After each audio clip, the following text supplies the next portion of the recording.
Welcome to episode 100 of the Daniel Yoris podcast with today's guest, Matthew Bousson. Let's go. Welcome back to the podcast, episode 100 with coach, artist, Matthew Bousson. Matt, thanks for being here, man. I appreciate you very, very much. The first guest that was ever on the podcast and now guest for episode 100. Yeah, man, it's crazy. I mean, as always, thanks for having me. I mean, and congratulations to you. I think back, when was the first one? 2 years ago now? 3 years ago now? Little less than 2 years ago. It would have been. It started early, like February, whatever the first weekend or first Monday, whatever of February 2021, and then the first episode we did was episode 10. I think that was the first guest episode. Was episode 10 or 11, something like that. So that would have been. It would have been like March 2021, something like that. Wow, it's kind of wild how quick that time has gone by. But yet, when I think back to that period of time, like how much has changed, it's like it doesn't feel like it was 2 years ago. It almost feels like it was 10 years ago. But anyways, I want to say congrats to you, man. I know a lot of people when they start podcasts, I think the magic number is like 9 episodes. If you can get through 9, like you're kind of rolling. So to hit 100, man, I mean that's massive. And again, thanks for having me. I think this was my third time on here total, but like you said, first speaking guest. So I mean, thanks again. I appreciate always good chats with you on or off, the mic. So yeah, congrats to you, man. 100. How's it feel for you? Yeah. It feels all right. It's been a strange kind of realization coming up to it because as much as I appreciate congratulations and praise and these things, it's at the same time I just did what I said I was going to do. Mm-hmm. So it doesn't feel all that crazy. I didn't like crush myself to do this. It hasn't been the only thing that I've been focusing on. There's a bunch of things that have been happening over the past couple of years. The podcast is one big one, but I just said I was going to do one episode a week for the foreseeable future, and I've just been doing that. And so there you go. Here we are. Yeah. So it feels good to knock off that number. It feels good knowing that most podcasts don't make it out of episode 9 or 10 or whatever it is. And I think all the big names, Rogan, Tim Ferriss, name them all. They're in episode, multiple hundreds or thousands even now. And so it's we're into the triple digits. So maybe something new is going to happen or whatever, but I think it's a sign of credibility or validity of some sort. Mm-hmm. And definitely consistency. Like you said, one a week for 100 weeks. Not a lot of people can say that about much. Yeah. Which has been a central theme of the whole podcast, right? It's just consistency in fitness and business and all the things. I've said that probably multiple times every single episode, but the podcast itself is a testament to that, I think. So it feels good. It feels good. But yeah, lots have changed. Obviously, at that first one, we were right in the thick of the COVID stuff, and we've gone through that now, and lots have changed. You've moved several times since then, and now across 3-4 times, whatever it's been, but now across the country, you're in Snowland now, off the beach. So how's that been living in New York now? It's been cool, man. Honestly, and I've talked about it, I guess, quite a bit the last couple of weeks that I've been here, just people asking questions how actually is it? Because when I was leaving California, sunny beaches, I'd been in LA for 2 years prior to that. I was in San Diego prior to that. So kind of to be around that and everyone being oh, haha, you're going to New York, in the worst time, everything that people tell you, this city has not been at all. It's busy like a city is, but everybody here's been super nice. There's always, I don't know, it's just, I'm kind of surprised and maybe a testament to don't listen to other people and let them dictate, your experiences. But so far, it's a green city. I can go into the top of the roof and feel like breath wise down into my breath, just as if I'm standing on a mountain in California, which to me was totally unexpected in the city, right? Because you can go to LA, you can go to a mountain in LA and you just see a giant smog layer. So that's kind of been a big change. The people here have been super nice and friendly. Like always, you kind of have your areas. You got your certain, individuals on the subway. But I mean, I've traveled all over the world now, especially in my early 20s. So I've kind of become a little bit more streetwise, and you don't really worry about that stuff. So, I mean, to answer your question, absolutely loving New York. It's totally different to anything I've ever lived in. I've lived in quite a few cities. And yeah, total change from, sunny San Diego to the bustling New York Big Apple, as they say. So it's been quite a big change. Has it snowed yet? Did you guys get snow over Christmas or not quite? So the local area has gotten a lot of snow. It might have kind of snow rained one time, but not really enough to stick. Everything was kind of white and the rooftops were getting a little white, but I woke up the next morning and it was gone. But it's definitely been cold. there was, I think, maybe 10 days in a row where we were under freezing, which again, if you're in California, that literally doesn't happen, even if you're in the mountains. So that was kind of cool for me. Again, just to experience. I'm really enjoying just being exposed to like the weather. And again, even though I'm in the city and I'm mostly indoors now compared to, being in California, being outdoors all the time, it's been kind of cool to feel the different, like, just exposure to nature, which in California, it's kind of so even keel all throughout the year. You don't really think about the weather and the environment as much. So it's kind of cool to kind of bring that connection back. So I've been enjoying that for sure. Yeah, we'll see how long that sticks. I'm still not living in Toronto. It's like the weather is, you can enjoy the weather. Like I always say, we had this discussion. Like I think the only people who really enjoy snow are those who don't have to shovel it. And we'll see how long that sticks for you. But I hope it does. Like even this weekend, like I went snowboarding. I'm like, I should probably get into this because it makes me hate winter less if it's something to like look forward to that I can only do in the winter, right? But there is some element to enjoying the seasons as well, and just the change of it. If winter was maybe a little bit shorter, that might be better, and to enjoy the snow rather than the slush. Like one thing that happens in the cities, even in Toronto, like Toronto gets cold and like gets snow, but because the city itself is just warm, and this is like downtown core kind of thing.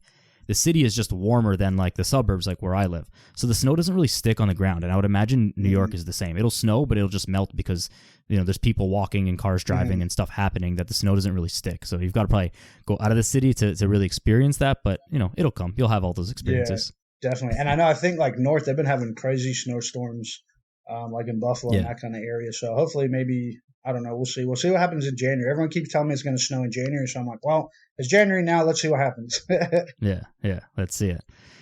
So today's episode, we're going to try and flip the script a little bit and try and stay on track before we get too far off track. So first of all, thank you very much for preparing for this episode, which is a amazing honor for me. But I know that you have a bunch of kind of questions and stuff for me about, well, I don't know what they're about, but we'll flip the script. I'll hand you the host mic, so to speak, and we'll go from there. Definitely. Heck yeah, let's do it. All right. First one, nice and easy. What has been your favorite thing about the podcast so far? Favorite thing about the podcast easily has been being able to connect with people as far as guests who I wouldn't have otherwise been able to connect with or have a conversation with. The easiest way to say it is like if I just called someone, like say that we didn't know each other, we didn't have like a personal relationship, and I just called you or messaged you on Instagram like, hey, can we have a phone call for an hour and just like shoot the shit about your industry or about strength conditioning, fitness, whatever? You'd be like, no, that's weird. Like, why would I do that? You're some stranger. Like, it doesn't make any sense. Like, why would I do that? But if I say, hey, can we just shoot the shit about your stuff and do it on a podcast? Like, yeah, great, let's do it. And so, that's been one way to just connect with people that I wouldn't have been able to connect with otherwise. That's probably been the biggest thing for that. Nice. Heck yeah. Awesome. I like that. Number 2, who has been your favorite guest or favorite topic so far? Or maybe even like top 2 or 3 if you can't pick one. Favorite guest, I think Jordan Syatt was a really good guest. All the guests have been amazing, but Jordan was like someone who specifically in fitness, like for Gen Pop, that I've like looked up to for a while, and waited a long time to get that episode scheduled, and the episode turned out really well, good praise and really good feedback from that one. Favorite topic though, there's the Foot Collective. Nick St. Louis, he's runs that, and I had him on the podcast, and we talked about Bitcoin and foot health and how that all relates to freedom and health, and that was a pretty interesting conversation, and not at all like we barely talked about foot health in that episode, which I was fully prepared to talk about that, and it went in a totally different direction that was also like very eye opening, I think. And so that was probably one of the most interesting like single topics that happened in a discussion. If I could just off the top of my head without like going through all the episodes. Nice. Excellent. Love it. What has improved the most in your opinion? So it could be like improved in terms of like your planning, that technology, which we're kind of just mentioning as you're using a whole new platform now. What do you think has been most improved for you personally? I think the technology is probably the biggest one, and there's still lots of room to improve on that. And so that's just like video quality or having video. Like that was a new thing in this past year that I didn't really have video before that. Audio quality has always been more or less the same on my end, but on the guest side of it has significantly upgraded using this Riverside platform versus Zoom. And that's just because it makes it look more professional. And so you can only get the message out if people listen to it. If people don't listen to it or click on the video or click on the podcast link or whatever, then you can have amazing conversations and say amazing things. And if no one hears it, then it just gets lost in the ether. So probably that. And I think second, and this is, I'm always improving at this, but just my ability to pull things out of guests. And it comes in not trying to do an interview style of podcast. Like this, right, what we're doing right now is like almost backwards of that, because you're just like question, answer, which is like great for the purpose of what we're doing today. But it's not always the best for guests who are maybe not used to speaking for long times. And so having a conversation in such a way where I'm asking a question without asking a direct question, it's just more of a leading statement. That's been something that I've worked on really hard throughout the whole time and like continue to do. And I think that's something that I've really improved on in the past year.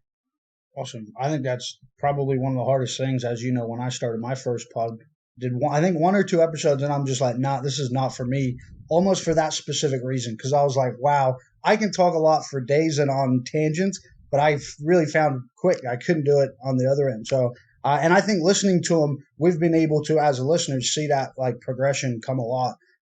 So yeah, excellent. Love it. Next one, number 4. Oh, fuck, my bad, dude. I asked the same one. Never mind. If we can edit that bit. No, that's okay. Just keep it rolling. Gotcha. Next one, advice for budding podcasters, meaning if somebody hits you up, they've been following you for a long time, and they're like, hey, like, I want to take your idea, I want to do a podcast.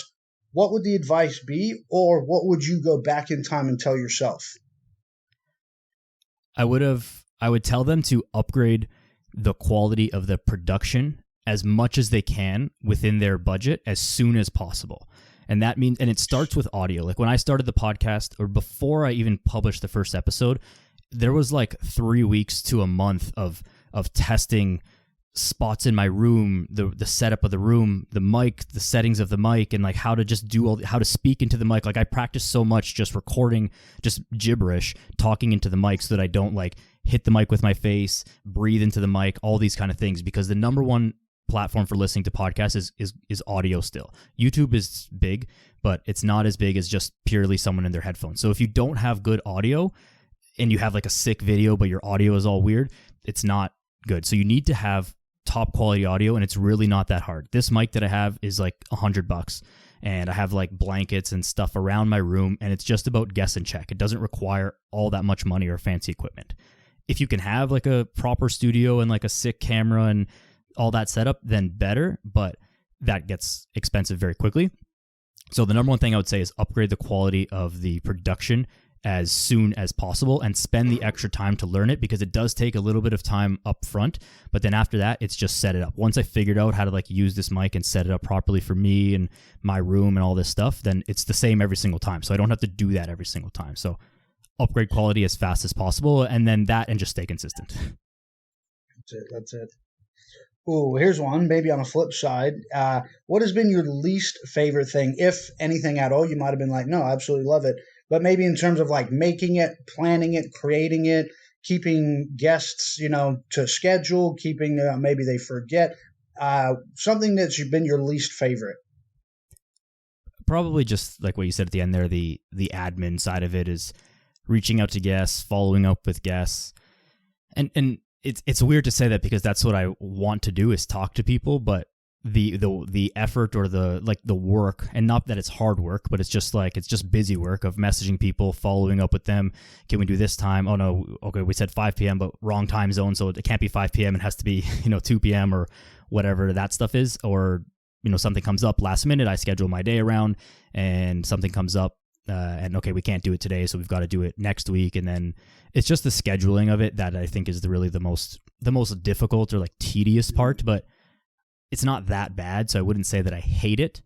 The rest of it is actually not that bad. Like I was saying right before this in the last answer, like the production, getting the video up, getting the audio done, and then after this, I don't really edit it. Like I just said, oh, can you edit that? Like it's not that big a deal. Like I could do it, clip it out, reorder it, whatever, but it doesn't actually matter that much. So the only editing I do is clean up the sound, which I have that all like preset and done. and just stitch the audio on top of the video now, and that's it. So it really doesn't take all that much work. It's just the setup and scheduling of the guests. That's probably the most like thing that I like the least, I guess. Gotcha. Yeah, definitely. I can imagine. And I guess one I left for last, which is kind of theme as of right now, being, first week of January into the new year, new goals, new year, things that we've kind of talked about off mic, New Year's, does it start now or in spring? Maybe that's a topic for later. But what are you excited about in the future? Do you have big plans, for 2023? You're going to keep the same plan of, one a week per week, staying consistent. What are you kind of looking to do for the future, as of right now, first week of Jan going into the 2023 season? As far as the podcast, for now, I'm going to keep it to one a week. And the reason being is that the podcast is not the only thing that I do. If this was like the only thing that I do and I was making money, if I was making any money off of it, or like it was my whole thing, then I would crank it up and I would go probably like 3 a week at least.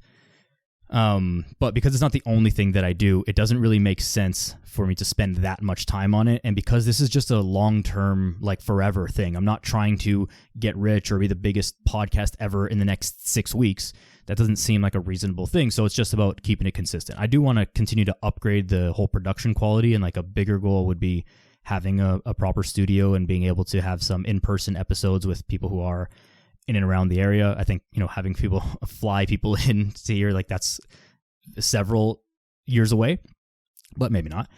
So that would be probably the biggest thing with it. And then on the other side, just keep trying to free up more time to do this with the other things that are going on, like coaching in person and online, and try and just optimize that time spent a little bit more so that I can give the most amount of attention to things at the time that they deserve the attention to, rather than being split. Like an example would be like, okay, if I've got in-person session in, 2 in-person sessions in the morning, and then I've got a podcast right after that, and then I've got a check-in call with an online client, then back to the gym after that, and then another check-in call, and then back to the gym for a client after that. It splits up time in such a way doesn't allow me to like really dive into things all the time. And so just trying to optimize that scheduling, that's probably like the biggest thing, and that will help everything grow more. So and that's kind of like a long-winded answer there. But as far as the podcast, it's more of the same. And I think that now that I'm past 100 episodes, there will be some more. I'm anticipating a small amount of like greater notoriety with the podcast, where people who are like bigger guests than I may have been able to get accepting an invite previously will be like, oh, this guy's done 100 episodes, must be at least worth answering this message, versus a no answer. And that's not like a slight to anyone who hasn't ever answered me or didn't respond. Like, I totally get it. Like, you reach out to someone who's like a big deal, lots of followers, I don't expect them to spend an hour of their time with me, but you ask and shoot your shot anyways. So I think there's something that will come with that, or I'm anticipating that anyways. And just try to, keep getting more guests, more good content, more good messaging out there, although a lot of it is the same and repeated in multiple different ways. But just a little upgrader all around. Heck yeah, love it. Another big year of consistent one per week. Love it. Yeah. I mean, I think that's the biggest thing. And even again, going backwards a couple questions, like with anyone who's new into podcasting, is you have to commit to doing it for at least a significant period of time. And I would say like 6 months, because the results or the feedback or analytics numbers of podcasts, it moves very slowly. Unless you are someone who already has a big online presence from another platform or from something else that you've done in the world, it's not just going to get tons of listens and whatever. Your first episode, if you do a good enough job promoting it to your small network of people, will get significantly more listens than everything else. And then it'll drop off and it'll steadily increase after that. But there's going to be episodes where you put it out and you see on that first day, you're super excited, it's a big episode, and it gets 7 listens. And that's okay. But you have to know that like you didn't do this to like make money on day one. And if you did that, like I would suggest not starting a podcast, because it's not the fastest way to like grow a media audience or make money off it. So just sticking with it. And the same goes for fitness. And like, this can tie into like some New Year's fitness stuff now. It's like, understand that you go to the gym for the next 2 weeks and you're not just going to be in great shape and have the body you want and all these things. You have to commit to doing it for a certain amount of time. And the amount of time, I'd say fitness, like give yourself 3 months. Give yourself 3 months at least and stick with it. And then you can start to evaluate whether or not it's really worth it or not. Because until then, like things just don't happen that quickly. And if they did, I mean, they would be so easy and I would be here telling you like, yeah, just go to the gym tomorrow, you'll get jacked. But it's not the way it works. Yeah, absolutely. I mean, going back to when I was consulting, I would tell clients, athletes, like minimum 3 months. If you're not willing to put in at least 3 months consistently on the same like style of program, and that's not to say like you can't change it up right every couple of weeks and all the different programming, but like if you're not going to commit to 3 months, like it's not worth your time and it's not worth my time, to kind of flip it. And I think going back to something that you mentioned there that kind of triggered the quality of content, which right in the fitness industry, I know you and I talk about it off mic a lot, is a lot of the times the content is like 10 out of 10. But the delivery might not be there because that person didn't spend time on the delivery in terms of marketing and sales. They spent time on like learning that and being in that environment and actually applying that into, a living being person or client, So I think we're all always going to be battling, that fine line between like quality and content. So to say, commit to it, be consistent over a long period of time. It's really with anything. Like you said, fitness, like you just said, if you want to start a podcast, don't even do it unless you're going to commit 6 months to it.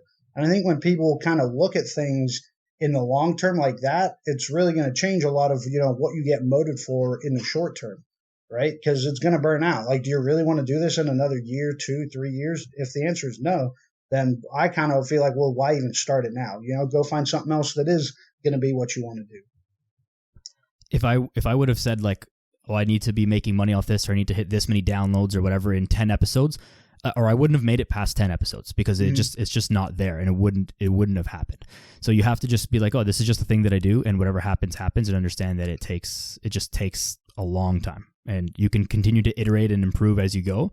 But you got to get started. At the same time with that, though, I think with podcasting specifically, there are some people, some podcasts out there who have done like a number, they're in maybe episode 30 or 40 or whatever, and the quality is just very poor for the audio only. And at that point, it's like, yes, getting it out there is good, but you do have to play that content game. And same with Instagram, same with Twitter, same with TikTok, whatever, all the stuff is like, you do have to capture people's attention. You can't just be there and, read a piece of paper that says you should go outside, you should eat vegetables. Like everyone knows that. No one wants to listen to that. You got to upgrade that. And I definitely struggle with this. Like you said, we talk about this all the time. Like I struggle with getting that, like that showmanship or whatever that just catches people's attention yet still delivers a good message and good content that way. But it's just an unfortunate truth of the world we live in. And I think there's a flip side of that, right? Which is kind of why I ended up doing that filming for the McGregor app, is that they had these like talented like fitness people that are, super athletic, fitness looking, look great on camera. But then when it came to like the public speaking and the explanation of the workouts and the explanation of the timing, those people, they couldn't do that because it wasn't that, right? So it's, again, we're always kind of walking this fine line of, really just trial and error at the end of the day. We're never going to be like great at both, but we can kind of be better at one than the other. Or you become really, really good at one and then you start trying to learn, like you said, like you make it look like it's being delivered in that way. And then people start paying attention, like, oh, wow, the content of what they're actually saying is also really good. And then you start listening to that as well. So I think, yeah, it's that weird kind of like fine line where like on both sides of the coin, like the academic side to for lack of a better way to explain it versus like the like talent Hollywood side, if that makes sense. It's like on social media, the Hollywood side looks great, big buff, super fit chicks and guys. But then the content of what they're saying is, eat chicken and broccoli, every day, all the time, forever. Like, wait, hang on a minute. Like, this isn't the 80s anymore. You know what I'm saying? Versus like the guy over here that's spending all the time on content. So I really think it's, it's finding that happy medium in all aspects. Of life, really, whether it's marketing, things like that, like you just mentioned, you got to grab people's attention. And in this day and age, we can't fight it, right? Like phones, tablets, laptops, all of these things, if you can't beat them, join them, so to speak, but join them in a way that, you can kind of put your positive spin on it or impact or content. At least I don't know. That's what I'm still trying to figure out, as you know. That's another reason that I love the podcast, though, is because it's very hard to hide in a 1 hour conversation. If someone who like looks great, like the model type of person, which by all means, like do your thing, like do whatever you want, right? And they have their workout things on Instagram, but they're never speaking, they never have to explain something, or if something's explained, it's in a written caption where they could have sat there for an hour to write out that caption and look things up and make sure it's correct. But in a podcast, you can't hide and can't give one word answers. It doesn't work that way. So it brings out a lot of authenticity from people. And with people who are new, people who I've never spoken to before, there's always this like 10 to 15, maybe 20 minute like warm up period kind of where we're just kind of getting comfortable with each other, get all like the baby stuff out of the way, the intro, whatever. And then we settle in. It's like, okay, now you've got to like explain yourself and show what's up, because otherwise like it's not going to look good for anyone. And it's not to like say that that's a challenge, but it brings out the best of people and maybe the worst of people, but it brings out their true self. And I think that that's probably one of the things that I love the most about podcasting as well. However, I do think that the real way to do it, I think the best way to do it is this. Podcasting and the content stuff is to become an actual, academic expert in whatever it is. So you know your stuff, because that's way harder you can't fake that as much, but you can pay someone who is good at video editing, photos, all those things to do that stuff for you. It's very hard to pay someone to like do your knowledge for you. Like if you know what you're talking about and you can pay someone eventually, through your business and whatever to do all the media side of things, then that's probably the best way to go about it, because they're talented at what they're talented at, and the academic type person is talented at what they're talented at, and you don't have to pretend that you're good at everything. You just do the thing that you're good at and let other people do their thing. Also, I find it funny that even right now that we're talking about like these two different paradigms is like one or the other, whereas like I'm literally living now, and right, we talk about all the time, like I'm trying to do both.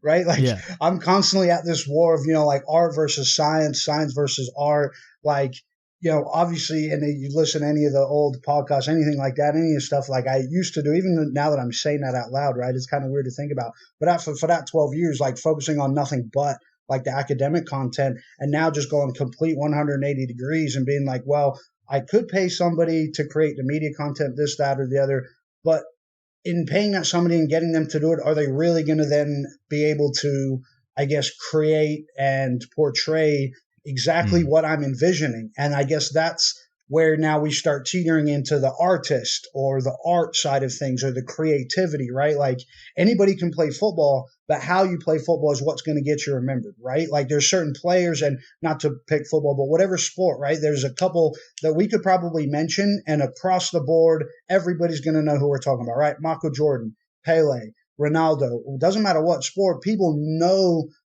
how they play, right? Like because he's got a certain move, or Michael Jordan's going with the tongue out dunk because he's slamming it, right? Like that's his artistry or artistic delivery of the science, I guess. Again, I don't know, but again, right, these two paradigms where we're constantly like fighting, and I just kind of find it funny, right? Obviously, in my life right now, that's keeps coming up a lot, but even as right now we're trying to describe it, we just put it into these two different boxes, right? It's just funny for me to think about. I don't know. I might even say that what you're doing now, and we can kind of describe that quickly just for people, but it's almost that the art itself is now the academic air quotes aspect of what you're doing, because the thing that you're trying to do is art versus for me, what I'm trying to do, it's not, I guess you could call a podcast art or Instagram or social media art in a way. I would call it, the art of public speaking, right? The art of public speaking, because that's the way that you record and deliver your podcast will be different to thousands of other podcasters, right? So that's what I'm saying. There's always still going to be that element of like artistry, or the way that you do something. I think that's what's going to grab people's attention, right? So some people do it much better than others, unfortunately. Yeah, and those are the ones that we remembered, and what they can do differently. Like you just mentioned, those athletes.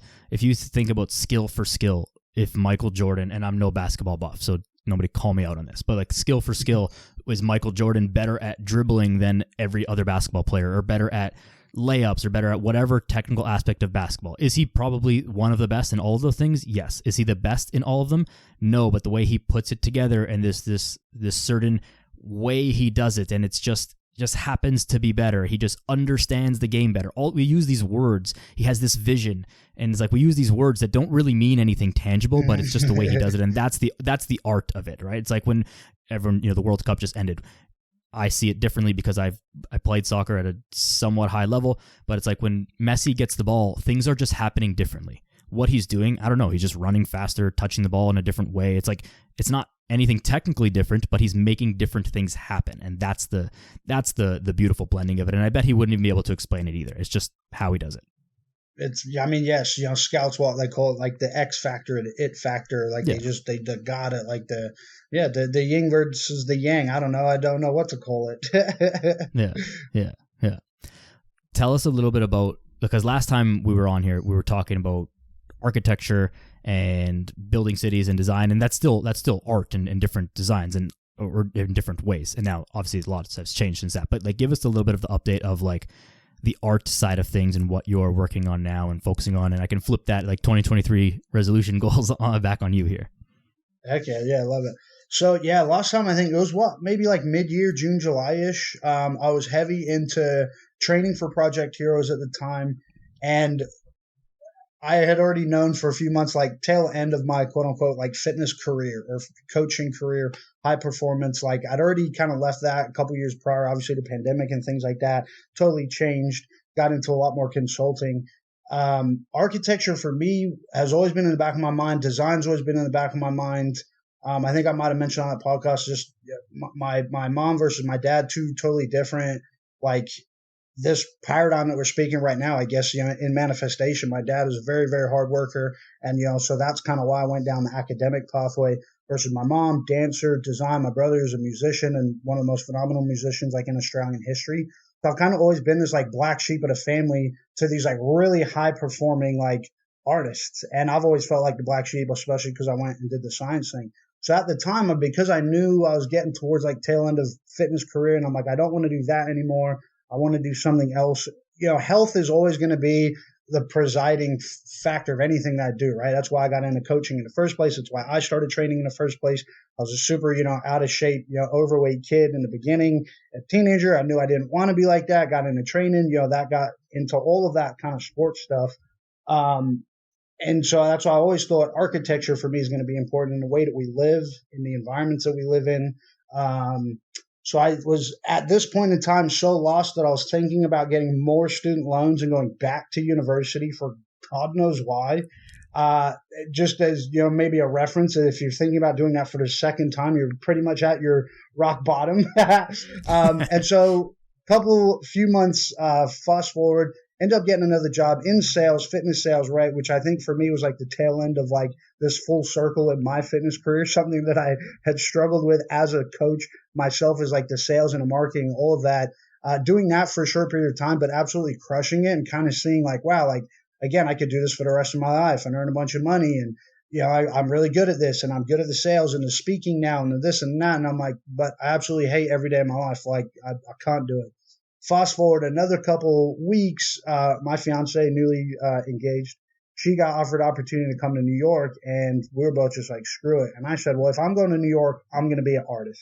That's it. That's the mecca of art right now is, Brooklyn, Bushwick, Brooklyn, Greenpoint, Brooklyn, all these places in Brooklyn. There's just like renaissance right now of all these like young artists, kind of like our age and younger, that are kind of coming in. And it seems like, because of the pandemic, a lot of people left New York City. So there's all this property, and all these people are flocking back to the city in droves. And maybe that's why, like in the beginning, we mentioned, like, it's so happy and positive here right now, which is not ever what I expected. So sorry to answer your question, a full roundabout. Started off in architecture thinking I was going to do that. Came to New York, had absolutely no idea what I was going to do. Sent out 3 job applications. 2 of them were real big fitness companies, right? Because I could have done that. Could have made a whole bunch. And then out of nowhere, this art studio that I've been following for a minute just, put up a thing, be like, hey, we're hiring. I went through the interview, sent him my resume, and then in my cover letter being like, I absolutely know you're going to look at my resume and be like, why is he applying here? I have no, because it's completely not like anything I've ever done before, ever in my life. And so I was really nervous for the first time ever, most times thinking, all right, when my resume gets on somebody's desk, I'm going to get a phone call at least to be like, couple more questions. But in this instant, I had nothing. I had literally nothing. So I sent his resume and I was just like, fingers crossed. They read it. They read my cover letter and were like, hey, this is a really interesting story. Like, do you have time for, a phone interview? Called me, went through it, went in and just absolutely fell in love with it straight away. So basically, long story short, I'm working in an art studio now in Brooklyn, where we basically make museum quality art by hand. We pack it by hand, ship it by hand, pack it by hand, make it by hand, and ship it literally all around the world. And I'm absolutely loving it. And it's kind of now also learning all of those things that I'm doing with a couple of kind of side projects here that I would like to do, that tapping into that creative just energy and health. And like now just all going into, of course, like mental health, psychedelics, right? All these things I think we've talked about multiple times. I think we talked about that one on that second episode quite a bit. And yeah, just seeing the renaissance here, that's happening in New York's legalization, all these things that back in 2016, as a scientist academic, when I first started talking about them and literally got laughed out of the room by, all these older academics. And now to see it all like happening and coming into fruition, like 2023, I think we've all gone through the last 2 years and like kind of got back to like a platform or back to like all right, cool, let's build the future, and especially a lot of these discussions, because now I'm getting to the point, things that we talked about on that first episode, the number 10 one, that, conspiracy theories. Remember, and we didn't even bring any up, but we just went on this whole tangent about conspiracy theories. I could probably like list them all now, and they're not conspiracy theories anymore, right? Like there's so many of them, and I'm just talking about like health and, nutrition and supplements and things like that. And like not even getting into some of the big, heavy, deeper, conspiracies. So yeah, it's kind of just funny. So I guess my future goals and excitement is just to keep tapping into that. I'm about to launch this hoodie line, that I'm super excited about, because it's kind of, for me, all encompassing. It's creativity, it's health, it's good for the environment, it's natural, it's organic. It's kind of never been done before in terms of the technology. I'm combining like old 19th century technology with 20th century technology. So that I'm super excited about. So yeah, I guess to answer all of those questions in a long roundabout way and end up back in the resolutions for 2023 is just keep tapping into like that and that energy. And yeah, I don't know. See what happens. No, it's been huge. I remember when you took that sales job and like you were super excited about it for like the first couple weeks, and then there was a day. I think the message was like there's a peak, and then it just went. Wow. There was one day. I remember what happened. We won't have to say it exactly, but you sent me a message like it was something to the effect of, "I'm done with this place. I quit." And I was like, "What?" You were literally telling me yesterday like how cool it was. It's like, no, I'm fucking done with it, and that's it. But yeah, I think the realization was that like I could do this for the rest. I could do this same job in the same place every day for the next 70 years. And like, is that success to some people? Yeah, to me, I was just like, no, absolutely not. And the lack of appreciation and the problem with like sales and the fitness industry, it's never enough. People are just chasing this never ending number that's never going to be. It's like, if you give us a goal and we hit 110% of it, right, there's a commission. You hit 120% of it, there's a commission. I think that month we hit like 157% a goal, which is like, I've never seen that. And I've been in the fitness industry for 10 years. And I've never seen anybody blow a goal that far out of the water, tangibly, like, right? And it was kind of like cool. All right, now we're already stressing about how much money we're going to make next month. And I was like, wait, hang on a minute. Like the team that we had, like 7 people like grinding for that, working together for that. There was and like, I don't need a pat on my back, right? Like I don't need to be like, hey, you did a good job. But hey, thank you. You absolutely murdered and crushed your goal with your team. How did you do it? Let's do it again next month. What, right? Like, why not take and feed off of that energy and like, and it was just from Corbett, not good enough, do better next time. I was just like, not for me. And so it's yeah, weird, that like, day I think in my head, mindset. 100%. And just like for me, again, being from team environments and very high performing team environments, you recognize every win along the way. Like otherwise you're going to burn out very, very quickly, right? Because nobody's enjoying it. Nobody's having fun. Like you can win and be the best of the best of the best and also enjoy your life, right? It doesn't have to be one or the other. And I was just like, nah, that is not the philosophy for me. Like just couldn't do it. So yeah, it was, I think the last little kind of icing on the cake to prove to myself and like all the detractors, I guess, over those 10 years are like, and even now, like you can literally be great at anything you put your mind to, no matter what it is, even if it's something like that for 10 years you had no idea how to do it. So for me, there was a lot of positive things that I could take out of that, as well as the negative of being like, nah, I cannot do this forever. I think another like saving grace for yourself probably is that that if shit really hit the fan and you needed to make money, you can always go back to that. Like your resume is unmatched basically. And so like if you just needed to do that just to, put food on the table and stuff, you can walk into any gym, fitness studio, university, whatever you want and be like, "Hey, I'm the guy for the job that you have open." And they'll say like, "Okay, yes, please." Right? And so and you'd be able to do that very well like tomorrow. So that's another way to you have that in the back of your mind as like a safety net, if you will, but then it allows you to pursue like some of the art and some of the other things you've always been interested in. You've always dabbled with it, drawing and doodling and stuff like that, as long as I've known you anyways. And so now that you can actually go through that. But have you seen any of, like, has the attitude business-wise, I'm sure sales is sales in every industry, and there's going to be people pushing for like more and more and more, and it's never enough. But the general attitude of like coworkers and the people in the industry you deal with, is it very different than fitness and strength and conditioning? Yeah, first of all, I'm really glad you asked this question because I was having a massive conversation with my fiance about it the other day.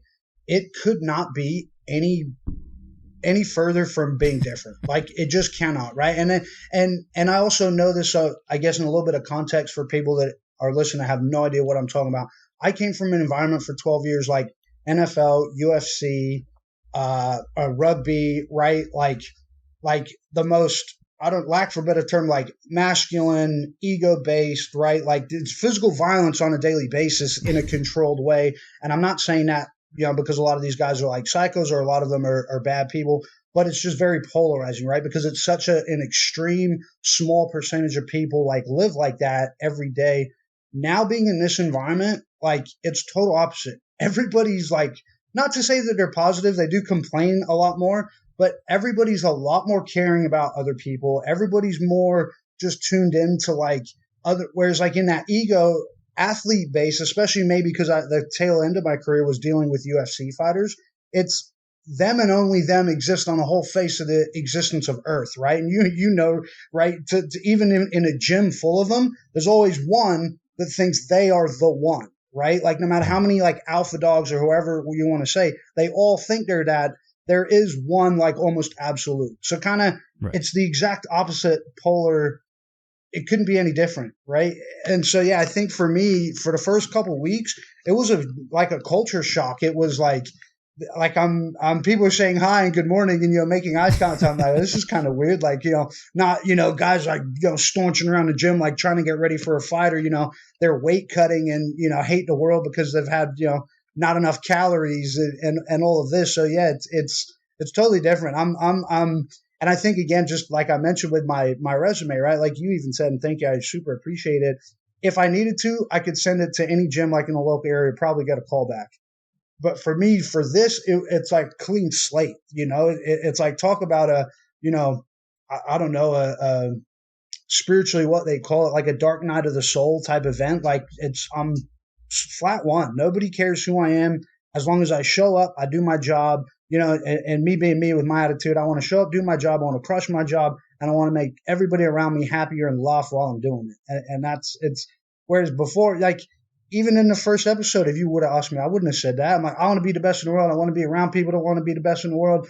Sacrifice everything to be the best in the world. And now it's like complete like 180. So I think for me, like personally, ego wise, like, it's just, yeah, I feel like this massive, like, weight off of my shoulders as well. It's kind of weird. Do you think that that's necessarily a negative thing in that environment? Like, you would obviously know this way better than I do, but to be a UFC champion, you have to be somewhat selfish, and you do have to believe that you are literally better than everyone in the world, and like you'll kick anyone's ass who looks at you the wrong way if they want it, and not that you should act on that, but you have to believe that fully, otherwise you'll never make it to the top. So it's almost that ego, that alpha dog mentality.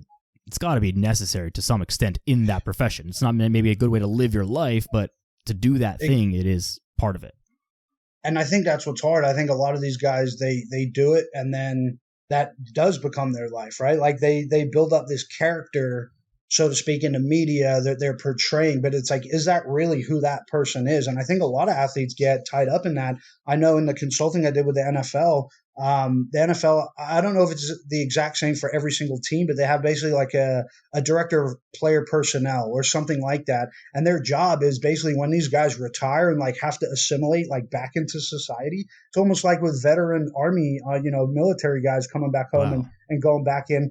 They were basically like a trained like psychologist or something along those lines. And their sole goal was to help these people like go back into society. And so it's a very strange dynamic when you're around that environment. UFC and MMA is always going to be just a little bit different because it's individual sport, right? So NFL, you can still get that, the team and the family and the culture, and rugby is very similar in that as well, right? It's still the team. But UFC and MMA is just this kind of like little microcosm over here in the corner all by itself, right? That, it can either be very, very positive or it can be very, very toxic. And I think that's also a testament to, sorry, as I'm talking, I'm just going to plug in my charger. The kind of the old school way of thinking and the new school way of thinking, right? Like, the millennials versus the boomers, as you know, I like to go on about, but just that old school way of thinking that, not everybody can win, or that scarcity mindset. I think, all of our grandparents grew up in that kind of like time and period, right? Whereas like now and the millennials, there's like, we can all win. Everyone, you can do it your own way. So I don't think it's as necessary as people think it's necessary, if that answers your question. Like, yes, you have to think you're the best in the world, but you also don't have to be a dick to the people around you to be the best in the world. You know what I mean? And I think that was kind of my biggest takeaway from working in that environment. I didn't know that the NFL had those kind of people, but it makes perfect sense. And the way that I kind of think of it and describe it to some people that I know who have played professional sports is like this is not a bad thing, but you never grow up. Like the way that I think about me playing soccer, which was my sport, with my, my teammates and my buddies when I was, from the time I was 3 years old all the way up till whatever, teenager. And it's like, yeah, you mess around with your friends at practice, you mess around in the change room, and like you're just always like fooling around, and you're a kid. But then if you never get out of that and never like get a real job, so to speak, and have to be in like a professional environment, you're always just messing around with the boys in the change room.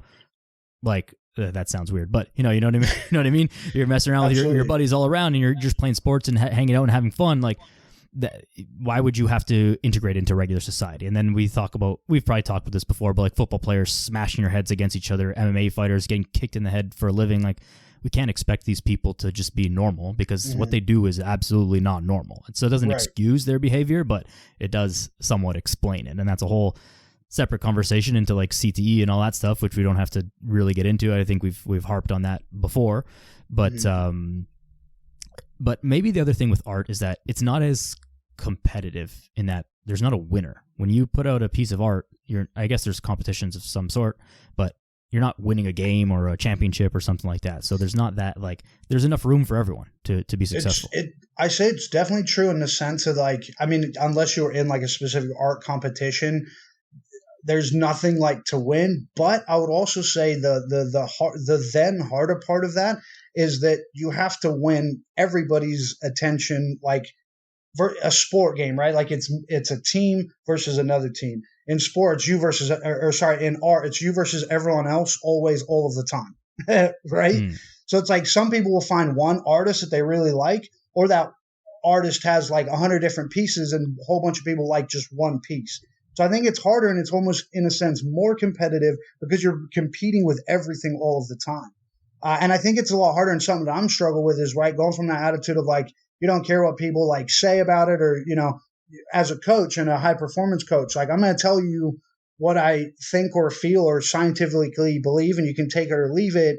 Whereas in art, it's like, I need everybody to like this, and I need everybody to like me now all of a sudden. I need everybody to not like me, but at least pay attention to me, right? And then you could argue, a lot of artists deliberately do the easy thing, I think, which is like pissing people off. So it's like they might like your art, but they hate you as a person, right? You can kind of detach from there a little bit. So I think competitiveness, it's completely different. It's almost like apples to oranges competitiveness, if that makes sense. It's like you're competing with everything, but not in the same sense of like sport competing. I don't know. It's just, maybe I'll figure it out as I go, but it's a kind of strange concept now, right? Like all of these things that I've been looking at with only one lens most of my life or for the last 12 years. Now all of a sudden I'm looking at the same thing, but from a completely different lens. And I'm like, so I kind of Yeah. get trapped in these like mind things right now where I'm like, that's a really interesting way of looking at it. So Yeah, competing for people's opinions must be difficult because in sport, if you say to the athlete, like, hey, you must do X, Y, Z in training, and they're like, I don't want to do that. Like, okay, well, it's going to get you faster, and that's what you want. And so you do it, and then they get faster. It's like, boom, I don't care if you hate me, you got faster, job done. Not that, you shouldn't want people to hate you, but you know what I mean?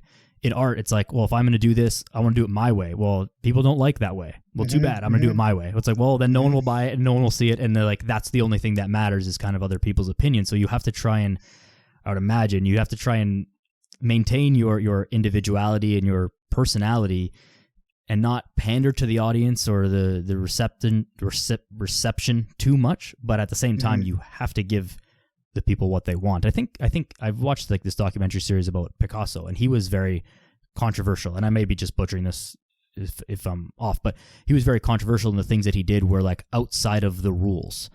And one of the things I remember was that he said that you have to know the rules so well so that you know how and when to break them. And I was like, oh, that's pretty ingenious there, where you have to understand how to give the people what they want by doing your own thing anyway. So, but that would be very difficult to blend. Yeah, and no, total opposite where we're coming from.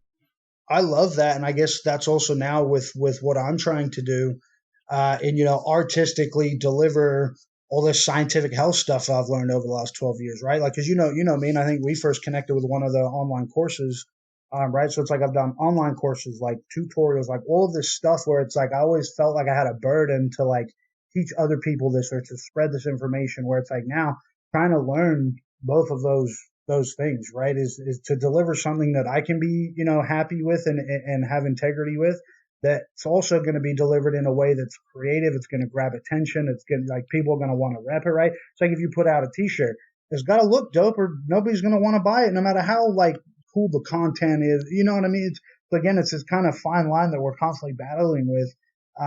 And yeah, it's Picasso. Yeah, I think he was one of the best ones. You got to know the rules so well that you can then break him, So I guess that's what I'm trying to do. I feel like I know the rules so well in the health world that now I can break him a little bit more creatively, right? Where it's like, hey, if I give you this program for the next 3 weeks, like, do it, you're going to get healthier. Not nobody, right? But it's that constant, like, well, did you actually do it? Did you not implement it into your life? Well, what about your diet, right? Well, hey, maybe I can deliver this cool saying that's going to get into their head and get them training and doing something for the next 3 weeks, and they can just buy it and wear it and it's around, So it's kind of almost like Inception kind of thing. I think that's the way I'm kind of looking at it. But yeah, knowing the rules of what works and what doesn't, and then being creative, because as an artist too, the ones that break the rules the most are the biggest and the most well known. Like nowadays, pretty much everybody knows who Banksy is, and Banksy's broken like every rule of the streets in terms of graffiti, and he's broken every rule of art in terms of like fine art, and so it's constantly walking that line of, I think the only way to really like be like happy and true to yourself is the authenticity. If you're authentic to yourself and the art that you want to create, I think people are going to gravitate towards that. It might not make you millions. It might not, if you draw a shoe of a Nike shoe, somebody's going to buy that, right? Because that's just the world that we live in these days. But if you kind of take that and then do it in your own kind of flavor, I think that's where the creativity kind of really comes through. What do you think about, we've talked about this a little bit, but what do you think about the AI art then and the direction that's heading? Because although it looks cool and it's like fast, it removes, like, I could do AI art but just typing stuff in a computer, but I don't know shit about art. Like, it doesn't make me an artist, although I guess I produced it. So what do you think about that now that you're kind of on the inside? I think, and this is a huge touchy subject, of course, because that brand new AI app came out like a couple weeks ago, and now being in the art world, it was like one of the first topics that everyone was talking about. There's kind of a lot of arguments at play within this same kind of topic, right? So AI art, there's a couple ways we've got to look at it. One, how was that AI app created? Because the biggest problem was that a lot of those AI apps are created. The app creator, the producer, the developer takes a bunch of artists' work, enters it into the app so it can learn it, recreate it. That artist has never been credited or paid for that work. So that, in a sense, is basically like theft or the copyright infringement kind of argument that is being talked about. The other argument is also the capitalistic argument in that a lot of these apps are just being created by people to make somebody really, really rich and then disappear. Because that app, right? I don't know, a million people around the world paid $3 for it. That's $3 million. And then they took the app off the market and it's gone. But that theft originally has still occurred towards that artist. Now, on the flip side of that, there's also the argument, as always with anything, video killed the radio star, right? The next technology always overtakes the technology previous to it.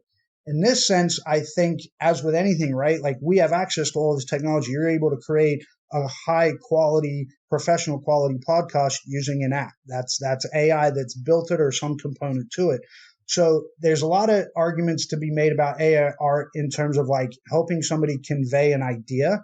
If I have an idea that I need to get across to people and I could type it into an app, it'll give me a visual creation of what I'm trying to portray.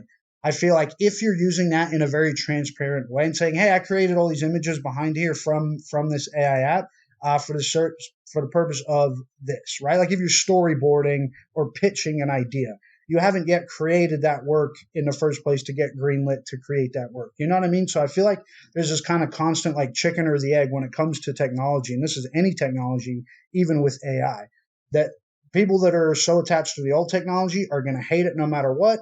But then there's always going to be a component where the new technology can or may have a positive impact as well, right? So you can never kind of quite black or white, yes or no anything. But again, it's going to bring up a lot of discussions. And see, that's just like three main heavy arguments that I've seen other people talking about AI art. Because I'm, right now I'm just kind of like, I'm 2 months into a new degree. I don't know what's going on. So I'm just sitting back like watching. So it's kind of interesting that even in that one topic, there's a lot of different arguments that could be made for AI art or for against AI art. But I think the one thing that they've got to like come to an agreement, and all you would need to do is, hey, the creator and developer of this app is going to pay this artist to use their artist to train their AI to then create this. I think once we get to that point and we have that process, then I don't see a huge problem with it, right? Yeah, that makes sense, because the thought that was running through my head was like, if I not using AI, if I see a piece of art that you've made and I get inspired by that, or it sparks an idea in my head, and then I go and draw my own picture that's like inspired by that idea, but it is my own.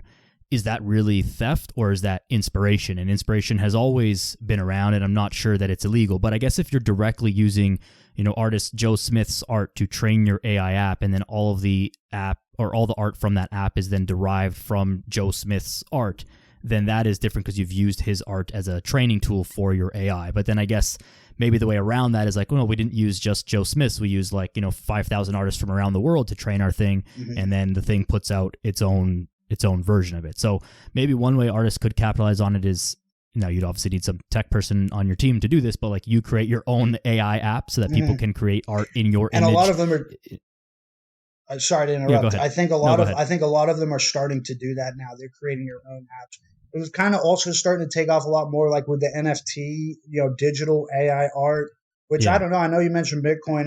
That's kind of like come and gone, especially in the art world. Like nobody's really talking about NFTs anymore. It's like they all came and people made money, people lost money, and now it's not even like an afterthought, because a lot of AI apps were, I think, initially created so people could just pump out, hey, I made 50,000 NFTs, in a day. It's like, what? How did you create 50,000 pieces of art in a day? Like, that's not humanly possible, right? Like, I think another thing too, it really depends on what you're using it for, which for me goes back to, again, like intention, which I know we've talked about, right? With like, steroids and stuff like that. What's your intention of cheating, your intention of healing, your intention of utilizing a technology at your service to create a benefit for you, right? Whether it's a benefit for your health, benefit for income, benefit for whatever. I think it's your intention. So are you using, like, you go online right now, create a piece of digital art and then post it. Are you going to post that saying that you created it, or are you going to post it saying that you used AI to create it? And that's where I think, again, is the argument, people claiming AI art as art that they used and portraying it as if, hey, I made this by hand. Well, then that's a blatant lie. And that's not quite the case. I think, because like I can look at AI art versus somebody like, an artist or a cartoonist. I could literally tell the difference almost every time which one's an AI art and which one's an actual artist art. So for me, and if I'm buying art or paying for something, I'm going to go straight to the artist and get something original from the source. So there's always going to be that tricky gray area. There's always going to be people that use things for good and use things for bad, right? Like we're talking about AI art, or we're talking about defense data technology from our cell phones. I don't know. We're talking about the same thing, right? Yeah. I think there's always going to be a place for that personalization and that human touch. And the same thing, like there are AI coaching apps for fitness that are coming out now. And it's like you can just, you plug in your stats or your whatever intake form questions, and it'll just spit you out a program. And like, honestly, the program would, for most general population people, would probably be just fine. But it wouldn't have the ability to, or maybe it would, but maybe not yet, the ability to innovate on a dime, or, I have this weird issue, so don't use this exercise, or like the motivation aspect, that like that one, you drop that one quote in their mind that really makes them stick to it. It wouldn't have that. So it can help automate some of the things, but there's always going to be that drive towards a human thing. And I think that as we go into the more like AI metaverse world, I think there's going to end up being a premium on real world experiences, actually going on vacation to places, seeing places, actually getting a piece of art or a carving that was done by a real human versus just generated by a AI and a 3D printer or something like that. And it will always continue to circle back, because that is a finite resource, which we can't just infinitely produce, and that artist eventually will die. Whereas the AI thing would just, bump out 50,000 photos in a day and no issue. So I think it will always come back to that. And like you said about the innovation too, another good analogy I think is photography. Not that I know so much about it, but there used to be no editing. But now, a few photographers and stuff that I follow, so much of the stuff that they post is like, okay, I took this photo and then here's all the edits that I did to it after to make it like the thing that I post or sell as a print or what have you. And so maybe the AI thing will just become integrated with the artist's actual work. They might use AI to do the heavy work, and then they go in and customize it, move this line here, change this shade here, whatever it is. So it'll happen, but it's just, rolling with the times, I guess.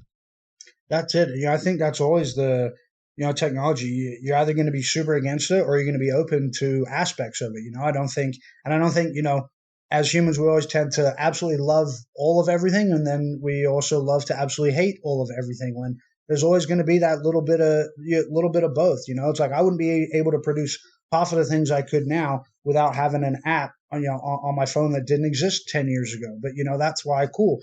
So I can kind of take that history and things that I've learned over the last 10 years and add it with this technology, right? Instead of being one or the other, So I think that aspect, and like you said, for photography, I remember maybe even in high school, my very first photography class, I remember the teacher said the whole entire goal of photography is to do the least amount of editing as possible.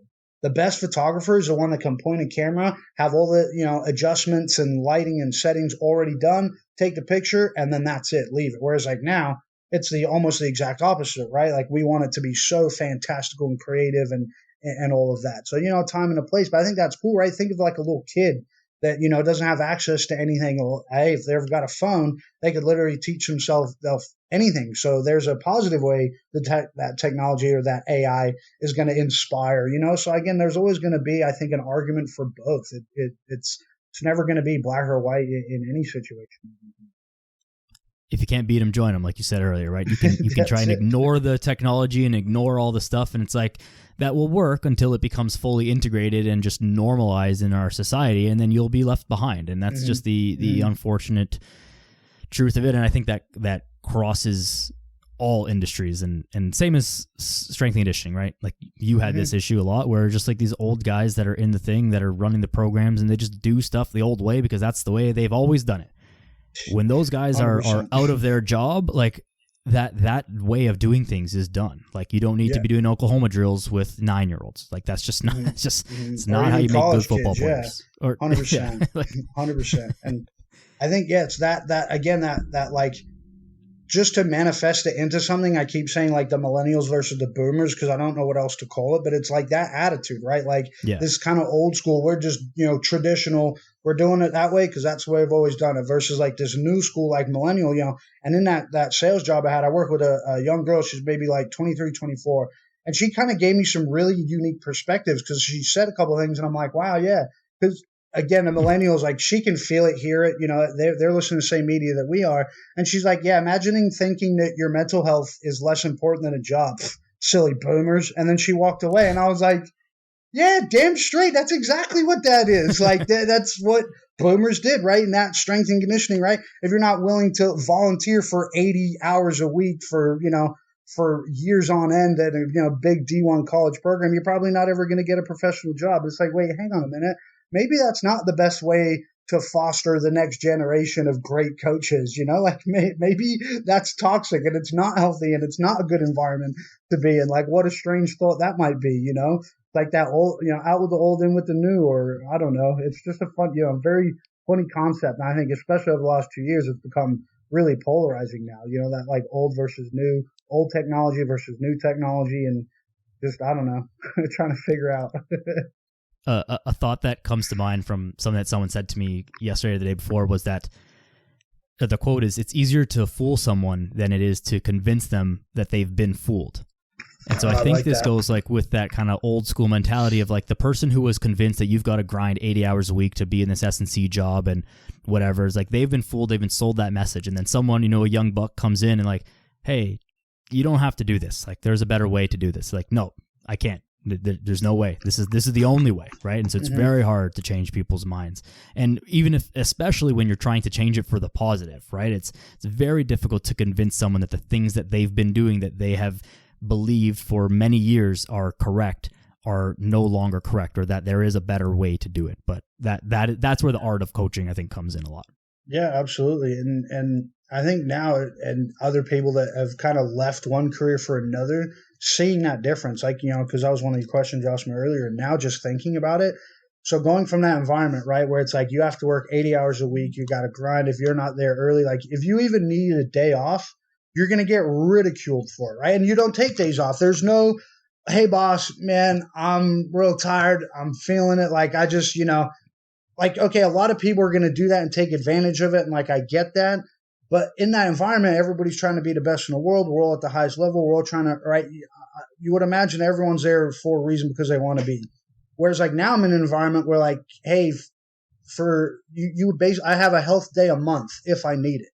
So if it's just like life is too crazy, like I'm melting down, I'm burning out, I haven't slept, things are going wrong, like I'm just freaking out, I could just be like, hey, I can't come to work today. And they're just like, oh, awesome, is everything okay? I was like, wait, what is this? This is too polarizing completely, like, because for 12 years that mentality, that thought did not even exist. It was a grind, shut up, go work out, whatever, just ignore it, bury it, get rid of that feeling. Whereas like now it's like, no, take Monday off and come back Tuesday. We hope you feel better. And then you come in on Tuesday and they've got coffee and a donut for you and everyone's asking you how you feel. And it's like, fuck, wow, like life is not that stressful, or it doesn't have to be that stressful. Yeah. And you do feel better after that. You take a day, you actually care about yourself for a little bit, right? And you do feel better and then in turn perform better and everything happens better that way rather than just like gritting your teeth and bear it and try and get through it. It doesn't just doesn't work as good as it should.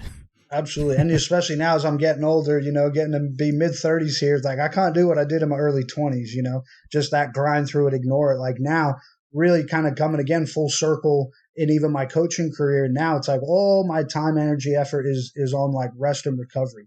It's like, yeah, I'll go work out. Like I'm about to go work out as soon as we get done with this. And it's going to be a hard workout for an hour and there's going to be a lot of science involved and all of that. But it's like, all right, that's done now. The focus is now on like rest and recovery. What do I need to do to get my mind back right? What do I got to do to get my heart rate back down? You know what I mean? Like all of these things. But I think, yeah, it's just come full circle. I guess, that's the beauty of life, right? Like if you don't listen to it, you're going to be forced to sooner or later. That's right. It'll beat you down one way or another. So you better just deal with it properly, right? Bringing things full circle, the Forever Hoodie that you mentioned before, because this is, I think, a great blend of the art stuff that you're doing now, but also with like the health and fitness knowledge that you have. So I want you to just like talk a little bit about it and how it kind of came to you and what it all means, and like tell us. I know about it, but tell us a little bit about it. Definitely, yeah, and thank you, man. So I guess a little bit of context. Long story short, last podcast when we were talking about the Project Heroes things, part of that for me was that I was also going to be developing and creating all of the gear, the jackets, hoodies, pants, like basically everything to be like natural and organic fibers. Because I started doing a lot of research, and you can get all these great big brand, name brand, street brand jackets that are you can go out to the snow, -40 degrees, all that. They're like $950 a jacket. So when I started looking, I was like, well, that's crazy. Because again, you're paying for the brand. It's like, I cannot afford $1,000 for a jacket. That's insane.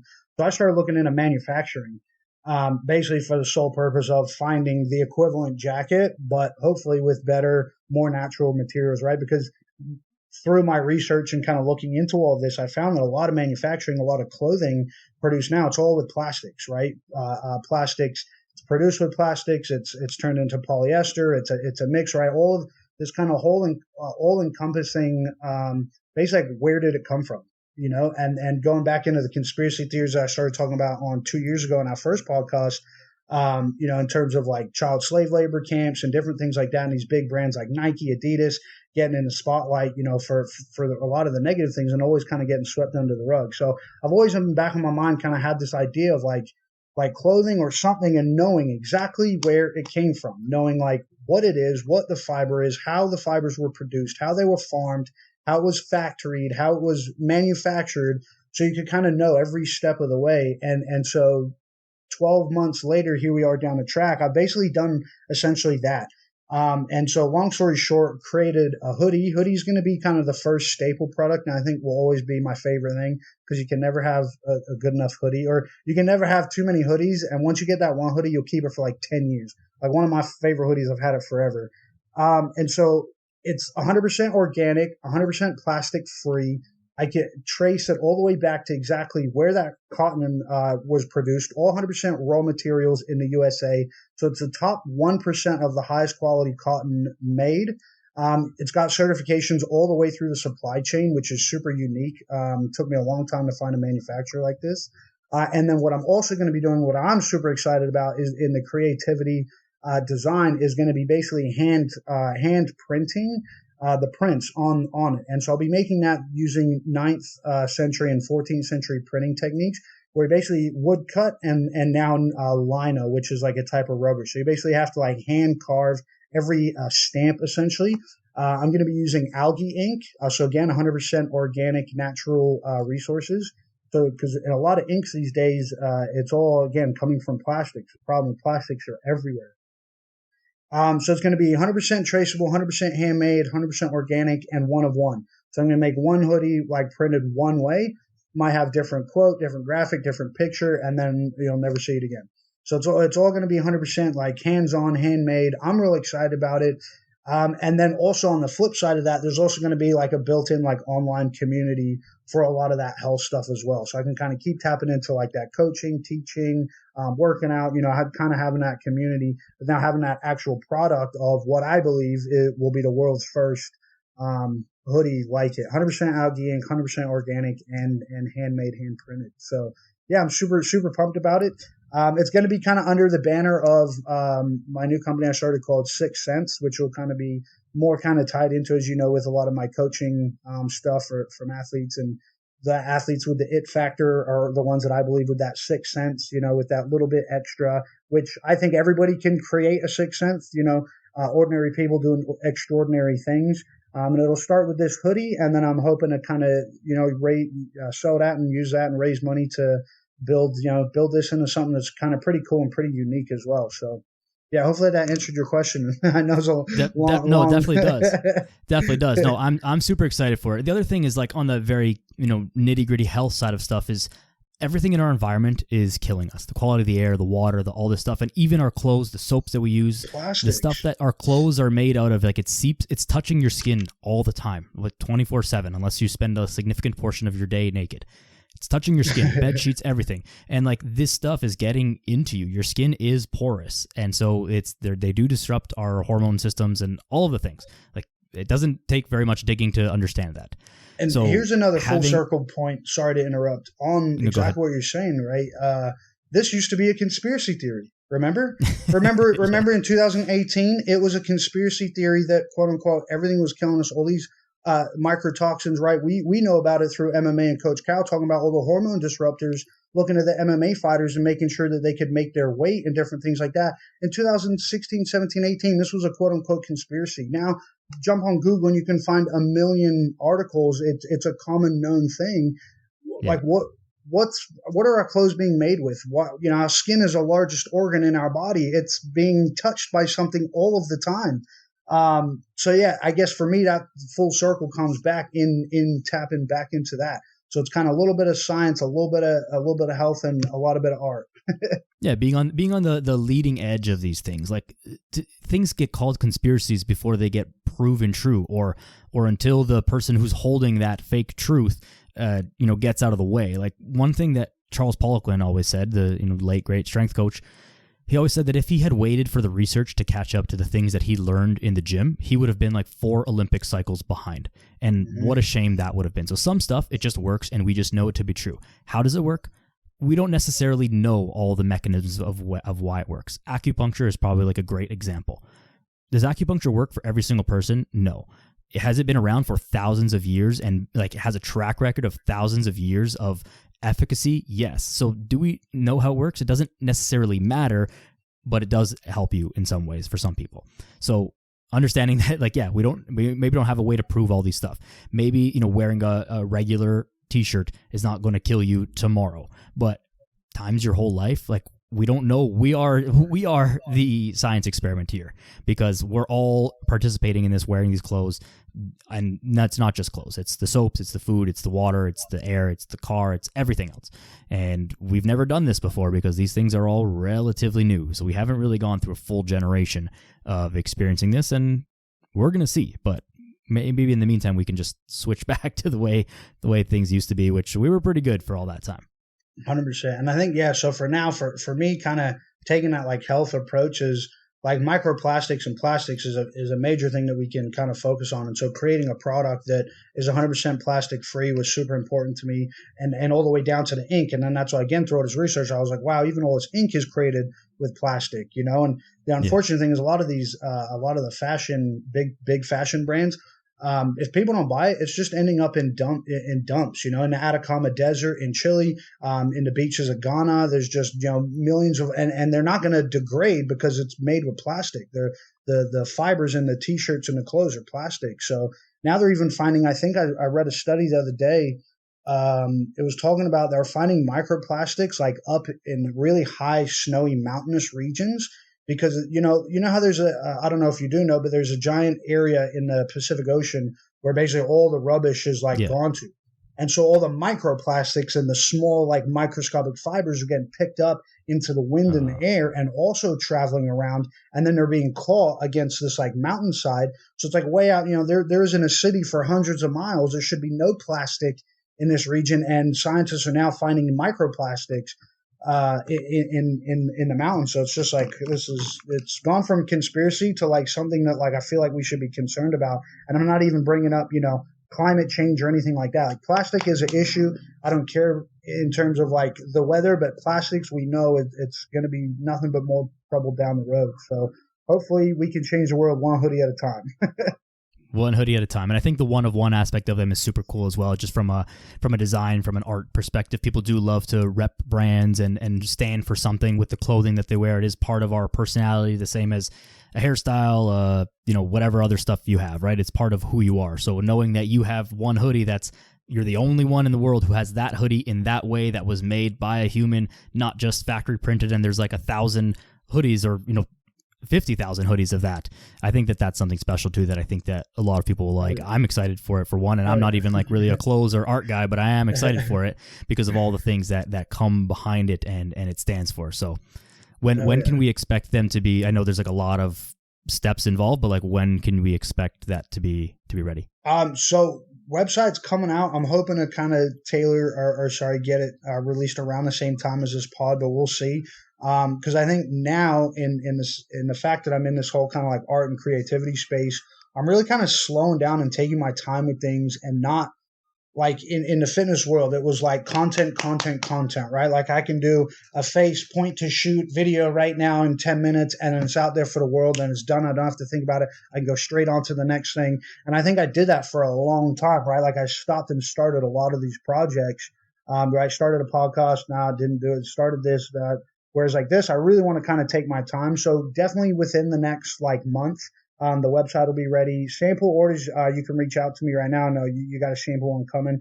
But again, I'm taking my time with it. I want to, and everything's going to be handmade. So it's not going to be a fast process.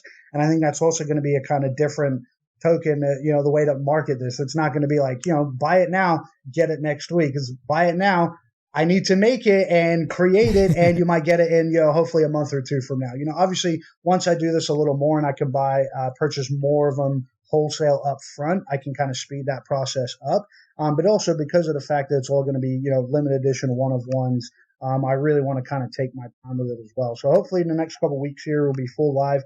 Still, my Instagram is now Bousson Vision, Bousson.vision. I'm sure you'll throw up the handles in there. The studio one, it's only brand new, a couple followers, barely started putting anything on there yet.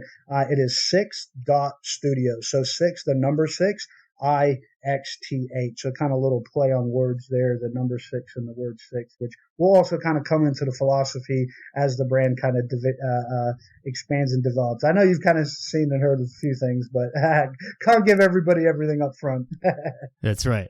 No, I've obviously been privy to a little bit more of it on the inside, or just, communicating with you regularly, but most people don't. And I will put all that stuff in the show notes, but I think it's the right play to this is not a speed thing, because it's not, you can't pump out hundreds of these a day or even one a day. Like to do it right. This is not just get it done and knock it out of the park. This is like it's got to take its time. It's got to go through the process. And I feel like because it's so much less automated and so much more organic and natural and all that stuff, if you skip too many steps, that whole process breaks down. Like the chain of events that needs to happen from farming of the materials to receiving a hoodie, that chain is a little bit more delicate than the traditional clothing brand. So it's gotta be done right, and you will do it right, because when you take your time to do things and set your mind to it, you get shit done rather than just bullying through and break shit and see what happens. But this one is going to be it will be very impactful. Thank you. Yeah, I appreciate it. And kind of like you mentioned, like I would never have considered myself a fashion or art guy either. And I think that's why for me, this has taken on such a unique challenge, and more like mental challenge, right? Like in the sport world, you can kind of, nut up, shut up, physically fight, work out, like expend that energy somehow. Whereas this kind of, to me, it's like the hardest thing ever, to be like that vulnerable, to put an idea, like anytime your art, it's literally like a reflection of your soul. And like, I don't think a lot of people, want to do that, which is totally fine. Like I never wanted to or understood how to. It is like a vulnerable kind of scary place. So for me, it's kind of become this like really hard challenge. And the reason why it was a hoodie, because I feel like it's more tangible, right? Like you wear it, you can live it. Whereas like when we're selling programs, we're selling like ideas and theories and PDF documents and Excel spreadsheets. And it's like, I don't know, what is any of that? You know what I mean? Like if nobody's going to read it, listen to it, and actually do it, it means absolutely nothing. But hey, if nobody's going to read it or do it, at least they're wearing a sweet ass hoodie and it looks cool, and other people are going to read it too. And maybe it'll sink in, so that was kind of how I landed on like that idea. Yeah. So I don't know. We'll see. I'm excited to kind of see how it develops. Everyone that I've told the idea to so far is like super wrapped about it. So it kind of gives me a little bit more excitement. But, as anything, start up literally from negative, from less than zero, from nothing, from an idea, to spending dollars on that idea to, it's kind of I don't know. We'll see. It's a challenge. That's for sure. Definitely. Like to bring this podcast full circle as we wrap it up here, like the creative process is definitely a lot different than the fitness process. Like I've even noticed through the solo podcast that I've done, which, every now and then, whatever, but sometimes I sit down and it's like words just not come to me, and it's not something that you can just necessarily force. And that's not as creative as, sit down to draw something or design an image. It's like, well, you can't just, I got 30 minutes to get this done quickly. That's not how the creative process works. Sometimes you've got to sit there with a blank piece of paper or a blank document and say like, okay, let's just think and see what happens. And it might come to you in the snap of a fingers, and it might take 6 hours or 6 years, but like the creative process takes its time, and it's not as tangible as other things, but it produces beautiful, tangible things. So I think that's I think that's where the big difference is, or where the difference lies there, is just how things get done. Heck yeah, no, I love it. Yeah. So I don't know. We'll see. It's it's even like me coming into this podcast. We talked about it like a month ago, and I knew it was coming up, and all these different things and things I wanted to say or comment on. And at the end of the day, just do it. Be authentic, be natural. Like you said, nobody can hide from anything in a 1 hour conversation on a podcast. So, hey, just jump in and do a podcast, like face your fears. And I think for me, that's the biggest thing. And kind of tapping into this aspect of like my life or psyche that, for 12 years, I literally buried it, right? Because, most of strength and conditioning is not be creative and ask questions and figure out how to do things better. It's shut up, do as you're told, repeat it 100,000 times, repeat it 10,000 times. And the next generation is going to do the exact same thing, 100,000 times, So it's almost like this whole entirely different thing. So it's still scary, but I think the reward at the end is a whole lot more valuable, if that makes sense, because it's original. You built it from the beginning. It is kind of scary. It's vulnerable. It's putting an idea out there and hoping people like it. And which same as doing a podcast, and so I can definitely relate, I think. Yeah, 100%. It's beautiful. It's a beautiful process. That's what it is. But it is a process. It is work like anything else. But at the end of it, it will be something very special, I think. So I'm excited for it. Hopefully in the next couple of months it will be ready. Hopefully the website is ready soon. This podcast will be out this week, so we'll see if it's ready or not. But anyways, I'll add to the show notes and I'll put it on my social media and whatever when it's all up. But do you have a name for the website yet? You want to rattle that off? And I'll throw all the stuff in the show notes. Yeah, definitely. The website will also be Sixth Sense Theory, and that 6 is with the number 6, IXTH. Okay. So I know it's a little confusing, but that'll also kind of tie into the brand aspect as it comes out. So yeah, I'm excited. Beautiful. We'll see. Beautiful, man. I will throw that in the show notes, sixthsensetheory.com when it's ready. Your Instagram handle. What's your Instagram handle again now? Boussy.vision. Boussy Vision. That's it's right. a little. I see it all the time, but I never remember what it is. It's a purple TV. So here's another thing, right? Nobody listens to anything unless it's on a TV. So now all my future advice is going to come through a TV. Very creative, very deep as well. If you can't beat him, join him, baby. If you can't beat him, join him. That's it, man. Boussy.vision on Instagram and everywhere else. Matt, thank you so much for doing this. I appreciate you coming on for the third time, being the first guest, being the guest on the 100th episode, making things 100. Full circle. And, from here and beyond, and we go forward. So I appreciate you very much for all that you've done and all the support that you've given me, like on mic and off mic, and, encouragement and just letting me bitch and complain about some stuff and, helping me through it and bouncing ideas off you. So thanks a lot, man. I really appreciate you for that. Of course. Absolutely, man. And, thank you always, kind of supporting me and my career change or redirection, and always giving me kind of advice and support. I think especially in the strength and conditioning community needs a lot more of that. I know as kind of time goes by and these millennials kind of start coming up into positions that's going to become a lot more. So thank you. I'm sure on behalf of a lot of your listeners for kind of creating this platform for other people and getting guests on and just asking the hard questions and telling people things that they might not always want to hear. Like diet and exercise. It's a tough thing because it's such an emotional thing, I think. So the way that you can kind of take very hard and complex scientific concepts and deliver it into layman's terms. I've even sent a couple of your podcasts to friends of mine that have listened to it and be like, wow, like, yeah, thanks for sending me that. It was such a eye-opening way of looking at it. So, again, I know you're humble like I am and you don't give yourself enough credit. So I'm going to take the last little second here to, throw it back to you. Congrats, again on 100 episodes, and keep kicking goals, baby. 2023. Let's do it. 2023. Here we go. Thank you so much, man. That means a lot to me. I think to sum all that up, this is a quote from you from the first episode we did, and we'll leave it here, is that nutrition science is really hard. Eating healthy is really easy. So just keep that in mind, and you're going to be okay for the most part, whoever's listening. So that's it. Thanks a lot, man. Let's wrap this up here. Thank you everyone for listening as always and following along episode 100. And now we go onwards and upwards and always getting better and learning more and connecting more. And that's what it's all about. Make sure you send this episode to your friends who need to hear it, who would enjoy it. Follow us both on Instagram, social media. Stay tuned for the Forever Hoodie coming out soon. You will see updates from both of us on all of that. And that's it. Go outside. Be a good person. We'll see you soon.